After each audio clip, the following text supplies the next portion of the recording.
Salam, perkenalkan nama saya Foni Anita Fanggidae, NIM 101-2021-0016, kelas 1C, Prodi Pak, tugas sejarah gereja umum. Pemikiran tokoh-tokoh dalam abad ke-19. Pada zaman sejak jatuhnya Napoleon dalam pertempuran di Waterloo pada tahun 1815 sampai ada perpecahannya Perang Dunia Pertama pada tahun 1914, mengatur hal-hal yang menurut suatu bangsa tertentu. 1. Perkembangan politik dan sosial. 2. Perkembangan rohani. Dan ada 3 zaman di mana membedakan dalam perkembangan hidup rohani itu, yaitu idealisme, liberalisme, dan naturalisme.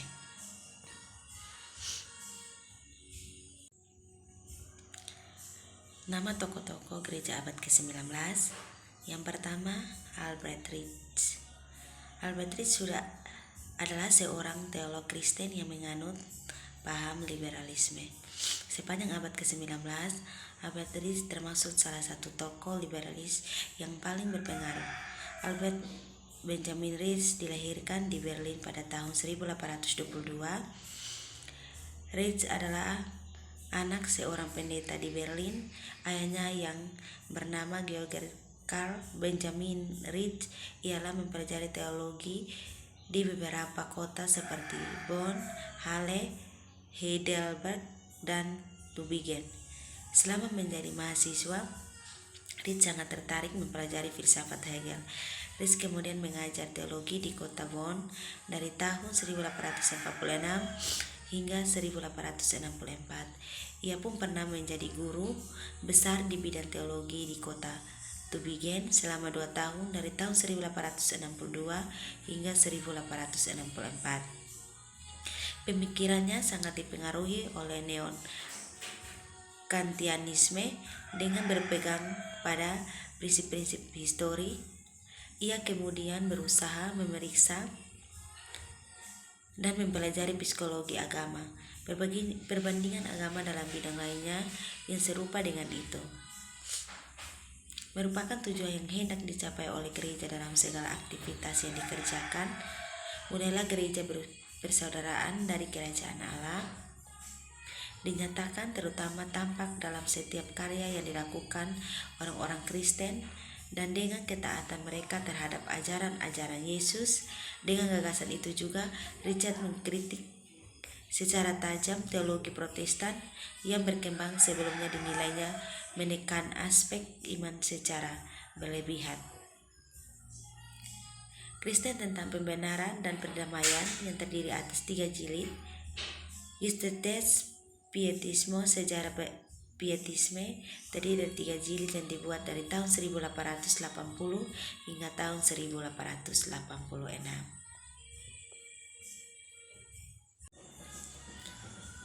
Kesimpulannya adalah Albert Ritz adalah tokoh yang berpendapat tentang kerajaan Allah, memberikan sumbangan berharga yang turut mendorong gerakan Injil sosial di Amerika Serikat yang dipelopori oleh Walter Rauschenbusch. Yang kedua, tokoh kedua ialah Georg Müller. Sejarah gereja modern mencatat nama Georg sebagai tokoh iman yang luar biasa. Melalui hidupnya, karya dan kuasa Tuhan dinyatakan pada zamannya pada abad ke-19. Persoalan anak-anak yatim piatu merupakan masalah sosial yang serius di Inggris. Müller memulai karyanya pada April 1836 pada usianya yang ke-30. Ketika itu Müller mulai membangun panti asuhan pertama era 30 anak yatim piatu.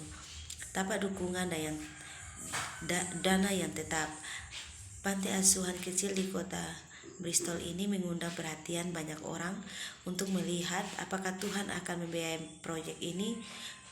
Layaknya diperoleh dengan tinta emas selama hidupnya, Müller mendirikan 1117 sekolah yang mendidik lebih dari 1120 anak muda dan yatim piatu. Müller lahir pada 27 September 1805 di Kroppenstedt, sebuah desa dekat Halberstadt, di kerajaan Perusi, sekarang yang dinamakan Jerman. Pada masa mudanya ia dikenal sebagai anak nakal, suka pesta pora, mabuk-mabukan, berjudi, mencuri, dan menipu. Ketika ibunya sedang dalam perjuangan antara hidup dan mati, Miller saat itu ialah umur 14 tahun, sedang bermain kartu sambil bermabuk-mabukan bersama teman-temannya. Dalam bukunya, Kisah tentang Karya Allah dalam Hidup Miller, ia menggambarkan hidupnya sebelum bertobat sebagai cabul dan jahat. Pertobalan Miller terjadi saat ia berusia 20 tahun, sewaktu ia masih kuliah di Universitas Halle. Di Halle ia belajar teologi di bawah bimbingan Friedrich Thurk dan lulus dengan prestasi yang baik. Kemudian hari sanggup ia berkhotbah dalam tujuan bahasa. Ia juga mengerti 2 atau 3 bahasa Timur. 4 tahun setelah bertobatan, ketika ia berada di Dewan selama musim panas dan tahun 1829, ia bertemu dengan beberapa pendiri gerakan Breitbart. Pertemuan inilah yang membawanya pada pertobatan kedua, yang mengubah pandangan hidupnya. Untuk ia bersaksi, kalau seorang tidak berbuat apa-apa waktu-waktu krisis, orang tersebut tidak memiliki iman yang benar.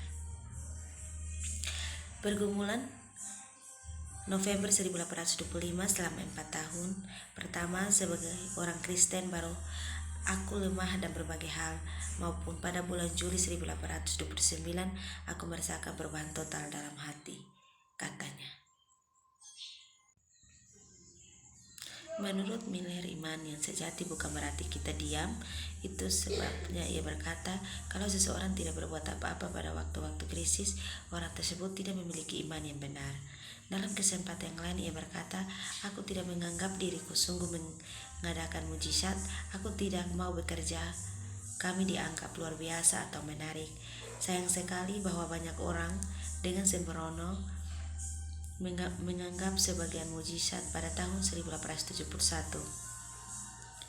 Pada tahun 1875, pada usia 70 tahun, Miller memulai perjalanan misinya selama 17 tahun. Ia telah berkhotbah di Amerika, India, Australia, dan Jepang, Tiongkok, dan kurang lebih 40 negara lainnya. Ia telah menempuh perjalanan sejauh 200 mili sampai 300 km. Sebuah prestasi yang luar biasa pada waktu itu. Kemampuan bahasa membuatnya dapat berkhotbah dalam bahasa Inggris, Prancis, Jerman, dan khotbahnya telah diterjemahkan ke lebih dari 12 bahasa lain. Pada tahun 1892 ia kembali ke Inggris dan ia meninggal pada 10 Maret 1898. Selama hidupnya, Miller telah membangun 117 sekolah yang menampung lebih dari 120 anak-anak muda dan para yatim piatu. Ia menjadi gembala gereja Bethesda di Bristol yang mempunyai anggota jemaat sekitar 2.000 orang ketika ia meninggal. Kesimpulannya ialah Miller adalah salah satu tokoh dengan iman yang patut diteladani, iman yang betul-betul tergantung sepenuhnya pada Tuhan sebagai sumber kehidupan manusia, iman yang berdampak besar tak hanya bagi diri sendiri tetapi juga bagi dunia sekitarnya. Inilah iman yang berdampak pada dunia sampai hari ini, dan yang luar biasa semuanya itu masih terdampak sampai hari ini. Yayasan George menerima dana dari segala penjuru dunia hampir setiap hari dengan cara yang sama, dengan doa tanpa mengadakan acara penggalangan dana. Yang ketiga ialah William Booth. William Booth lahir di Nottingham, Inggris pada tanggal 10 April 1829 saat berusia 13 tahun.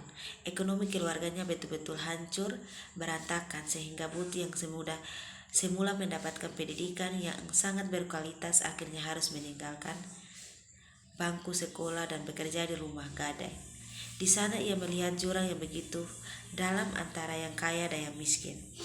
Hal ini membuatnya bertekad untuk memperbaiki nasib rakyat kecil yang tertindas. Baru setahun bekerja, ayahnya meninggal dunia, dan hal ini membuat jiwanya sangat terpukul. Akan tetapi justru hal ini pula yang membuat ia mulai memikirkan kehidupan setelah kematian. Dan pada tanggal 10 April 1829, saat dia berusia 13 tahun, ekonomi keluarganya betul-betul hancur, berantakan, sehingga Booth yang semulanya mendapatkan pendidikan yang berkualitas itu akhirnya harus meninggalkan bangku sekolahnya. Dan pada usia 17 tahun, Booth kan bersama seorang temannya yang bernama Samson mulai menggambarkan Injil pada orang-orang miskin yang berpakaian compang-camping di Nottingham. Mereka membawa orang-orang tersebut ke gereja dan duduk di kursi terdepan. Akan kepasifanmu adalah tanda mementingkan diri sendiri yang membuatmu takut dan memahami bersaksi bagi Kristus. Teguran tersebut menjadi pelajaran bagi Booth. Selanjutnya dia berusaha mengalahkan kegugupannya dan mulai bisa memimpin pujian dan berkhotbah dengan berdiri di atas sebuah kursi. Pada usia 20 tahun, Booth pergi ke London karena tidak mendapat pekerjaan lain. Terpaksalah dia tetap bekerja di pegadaian sambil berkhotbah. Pelayanan selanjutnya semakin berkembang sekalipun mereka berasal dari dua karakter yang berbeda, Booth yang keras dan Catherine yang lembut dan baik.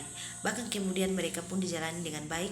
Banyak orang menganggap pelayanan suami istri baru ini sebagai pelayanan yang mengganggukan karena keduanya mampu memberikan kasih bagi mereka yang miskin dan terlantar.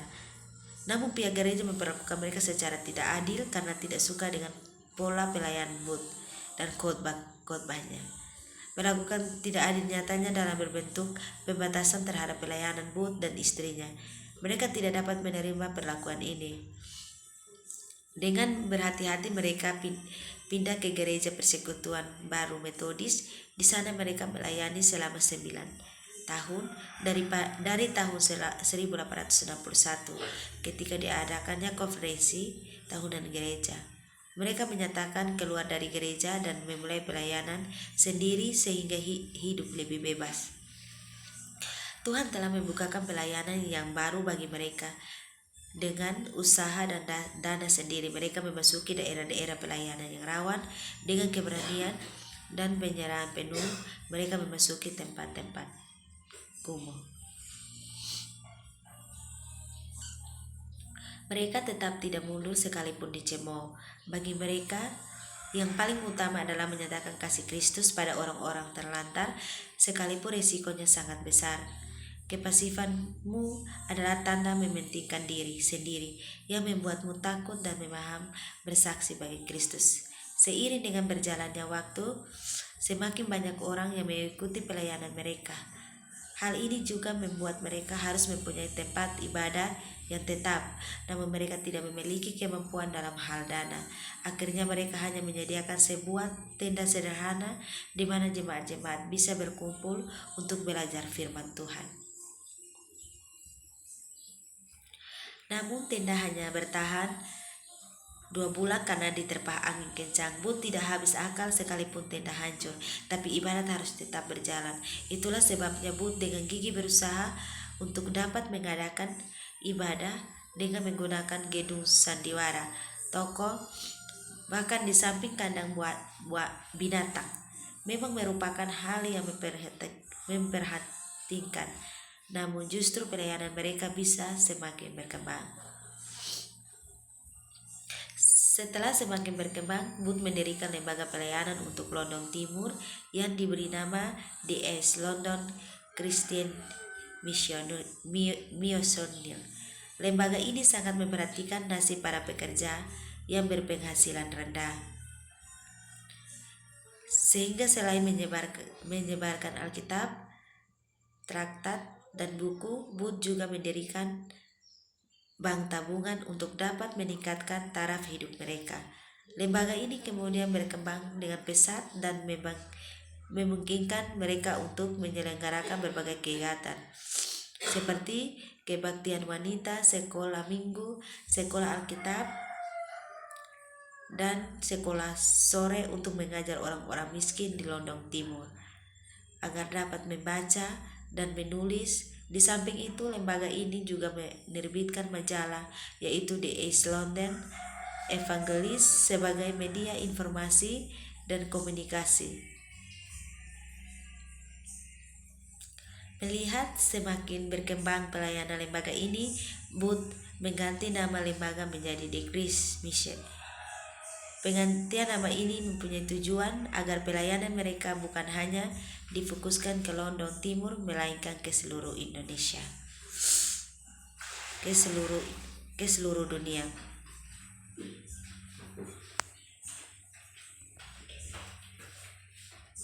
Kesimpulannya ialah lebih mulia dari kehidupan adalah gereja Luther. Yang keempat ialah Klaus Harm. Klaus Harm adalah seorang pendeta dan teologi Jerman yang lahir pada tanggal 25 Mei 1778. Ia meninggal pada 1 Februari 1855.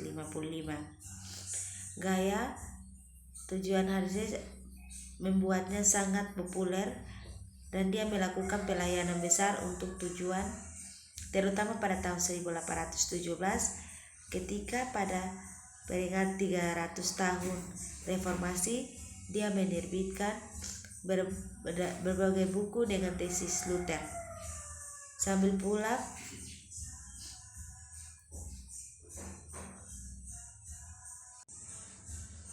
kesimpulan dari tokoh Klaus Harm ialah lebih baik daripada keduanya adalah gereja Luther Injil. Ia memegang dan menyelesaikan dirinya baik dengan sakramen-sakramen maupun sabda Allah ke dalam gereja Luther ini. Kedua-keduanya berkembang bahkan tanpa bantuan manusia yang disengaja. Tetapi jalan orang fasik akan binasa, kata Daud, Mazmur pasal 1 ayat 6. Kesimpulan dari 95 tesis Klaus Harm.